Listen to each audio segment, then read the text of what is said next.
মৌসুমী শুরুতে অতিবৃষ্টি হওয়াতে কৃষকদের কপালে চিন্তার ভাঁজ পড়েছিল। সেখান থেকে স্বস্তিতে ফিরেছে কুল চাষিরা এবং ভালো সাফল্যের আশা করছেন, ভালো ফলনের আশাবাদী তারা। আসসালামু আলাইকুম দর্শক, কৃষি ও কৃষকের গল্প নিয়ে যশোরের চৌগাছা উপজেলার হাকিমপুর ইউনিয়নের চাকলা গ্রামের যে মাঠ, সেই মাঠ থেকে সরাসরি কুল ক্ষেত থেকে আমি আপনাদের সাথে আছি। শাইন সোহেল, দেখতে পাচ্ছেন যে থাই যে আপেল কুলটা আছে কি পরিমাণ ধরেছে। মৌসুমের শুরুতে অতি বৃষ্টি এবং ভারী বৃষ্টি হওয়াতে কৃষকরা দুশ্চিন্তায় পড়ে গিয়েছিল। ফুল আসছিল না, ফুল হয়নি, ফুল যা আসছিল ঝরে গিয়েছে।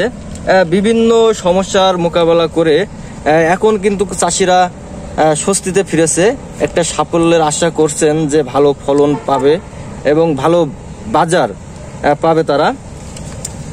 দেখতে পাচ্ছেন যে ভাদ্র মাসের শেষে, একেবারে শেষের দিকে যে ফুলটা এসেছিল ফুল গাছে, সে ফুলগুলো ম্যাক্সিমাম 99% ফুল গাছে দাঁড়িয়ে গিয়েছে, যার কারণে এত পরিমাণ গাছে কুল আছে। এই ক্ষেত্রে চাষিরা খুব লাভজনক বলে মনে করছে যে যশোরে যে কুল চাষি আছে, কুল চাষিরা